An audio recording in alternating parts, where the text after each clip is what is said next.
तो hello students, today we are going to start hints and solution of exercise 9.1। तो चलते हैं पहले क्वेश्चन की तरफ। हमें पूछा गया है a circus artist is climbing a 20 metre long rope which is tightly stretched and tied from the top of a vertical pole to the ground. Find the height of the pole if the angle made by the rope with the ground level is 30 degree. ठीक है, हमें कहा गया कि एक artist है जो इस तरह से ये ए से आपके पास रोप है, इस रोप पर क्लाइंब कर रहा है और एक पोल है ए बी, ठीक है ना, और जो आपकी ये रोप है वो इस ए पॉइंट पर भी अच्छी तरह से टाइटली बंधी हुई है और सी पर भी, लेकिन जो एसी रोप है वो ग्राउंड लेवल के साथ कितना एंगल बना रही है 30 डिग्री। और हमें ये फाइंड आउट करना है कि ए बी जो पोल है इसकी हाइट कितनी है, ठीक है ना, ए बी पोल की हाइट कितनी है। तो देखिए जो चीज हमें फाइंड आउट करनी है वो हमें लेट करनी पड़ेगी, ठीक है, यानी कि माननी पड़ेगी। तो सोल्यूशन में हम कैसे करेंगे, let height of the pole is h metre. ठीक है ना, हम क्या मानते हैं h मीटर हमारे पास हाइट है, ठीक। और क्या रोप की बात कर, लेंथ ऑफ रोप है ना, length of rope is 20 metre, ये तो हमें गिवन है। अब ध्यान से देखें, हमें इस एंगल को लेकर के काम करना है और ए भी हमें फाइंड आउट करना है।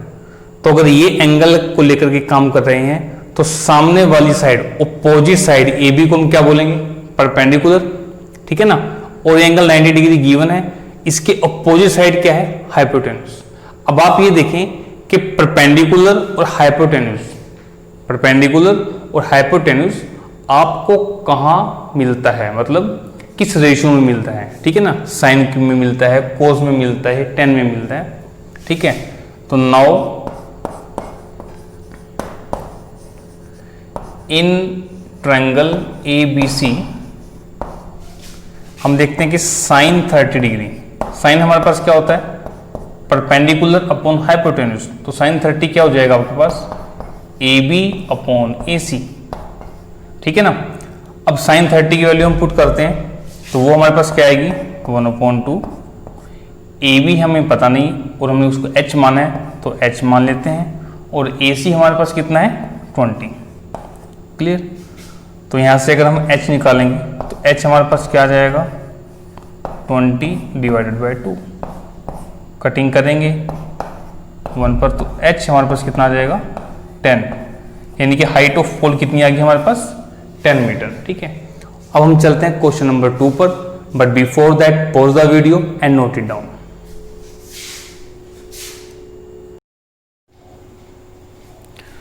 अब हम देखते हैं क्वेश्चन नंबर 2।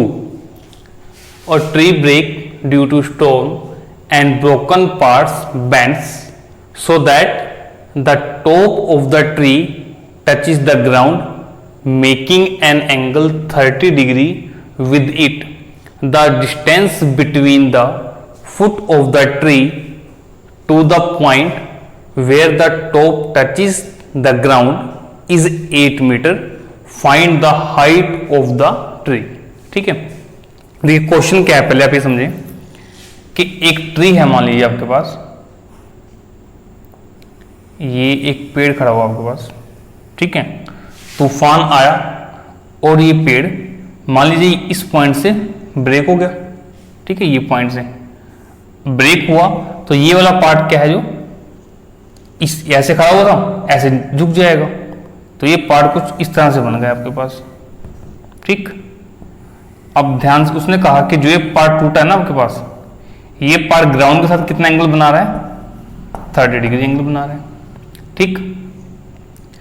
और आपको इस पेड़ की पूरी हाइट बतानी है, तो मैं अभी मान लेता हूं कि जो ए बी ये आपके पास ओरिजिनल पेड़ है, ठीक, ये यहां से ब्रेक हुआ और यहां पर गिर गया, इस पॉइंट को मैंने नाम दे दिया ए डैश, और इस पॉइंट को नाम दे देते हैं सी। ठीक है, इसे मैं कुछ इस तरह से बना देता हूं ताकि हमें अलग अलग चीज दिखे। देखिए इतना क्लियर आपको, ठीक। और हमें कहा गया कि ये जो ए डैश और बी, उसने बोला ना कि where the top touches the ground, ये पेड़ का टॉप यहां टच कर रहा है और ये पेड़ का फुट है ना, इन दोनों के बीच में जो डिस्टेंस है वो डिस्टेंस कितना है 8 मीटर। डिस्टेंस कितना है 8 मीटर। हमें फाइंड आउट करना है कि इस पूरे पेड़ की हाइट कितनी है। ठीक है, तो हमें यानी कि ए बी निकालना है। अगर हम यहां से बी सी निकाल लें और देखो जो ये ए सी पार्ट है और ए डैश सी पार्ट है, ये दोनों इक्वल है क्योंकि ऐसे खड़ा था ऐसे टूट गया।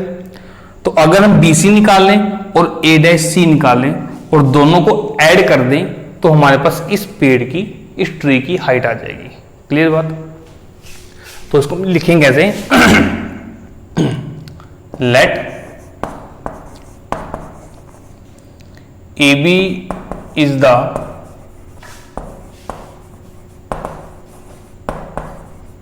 ओरिजिनल ट्री, कि असली पेड़ तो हमारे पास ये भी है, यही है। ठीक है ना, due to storm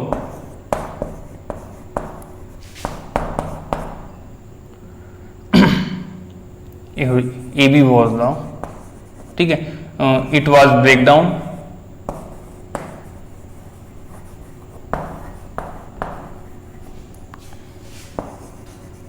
and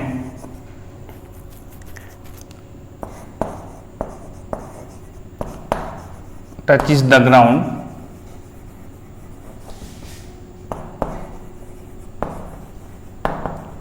making angle 30 degree. Ground को टच करता है और एंगल कितना बना रहा है 30 डिग्री। अब इन ट्रायंगल, ये हमारे पास 90 डिग्री रहेगा। In triangle A dash B C, अब ध्यान से देखिए हमें इस एंगल को लेकर के काम करना है। तो इसके जो सामने वाली साइड है यानी कि बी सी, ये हमारे पास क्या रहेगी, परपेंडिकुलर रहेगी। ठीक, और ए डैश बी हमारे पास बेस है और ए डैश सी हमारे पास क्या है, हाइपोटेन्यूस। अब हमें दो इस तरह के ट्रिग्नोमेट्रिक रेशियो के बारे में पता करना है कि जिसमें बेस और परपेंडिकुलर है, बेस और हाइपोटेन्यूस है। ठीक है, तो परपेंडिकुलर और बेस हमारे पास आता है 10 के अंदर। ठीक है, तो in triangle A dash B C में हम क्या लेते हैं कि जो हमारे पास 10 30 होगा वो क्या होगा, परपेंडिकुलर अपॉन बेस, यानी कि बी सी अपॉन ए डैश बी। 10 30 कितना होता है जी, 1/√3। बी सी आपको पता नहीं, ए डैश बी आपके पास है 8, तो यहां से आपके पास बी सी कितना आ जाएगा 8/√3। ये आपके पास बी सी आ चुका है जी। ठीक है, अब हम देखते हैं कि ए सी हम कैसे निकालेंगे। तो ए सी हमारे पास है हाइपोटेन्यूस और ये है बेस, तो बेस अपॉन हाइपोटेन्यूस यानी कोस की बात होगी। तो कोस 30 हमारे पास यहां से क्या आ जाएगा, बेस है हमारे पास ए डैश बी और हाइपोटेन्यूस है ए डैश सी। अब कोस 30 कितना होगा भाई, ये हमारे पास होगा √3/2 और ए डैश बी है 8 और हमें क्या निकालना है, ए डैश सी। तो ए डैश सी हमारे पास यहां से क्या हो जाएगा 8 × 2/√3 यानी कि 16/√3 आ गया। ठीक है, अब हमें क्या पता करना है अभी, ओरिजिनल हाइट ऑफ ट्री कितनी है। तो मैं यहां लिख रहा हूं कि जो ए बी है आपके पास वो किसके इक्वल होगा, ए सी plus C B.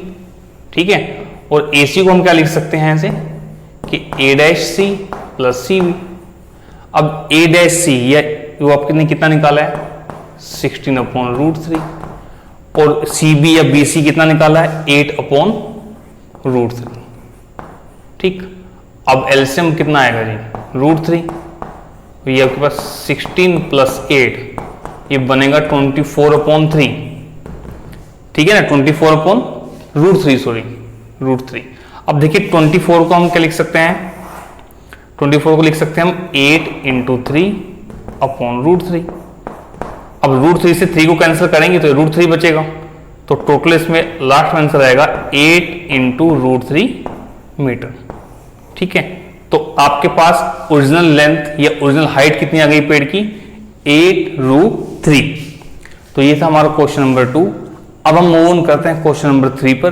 Before that pause the video and note it down.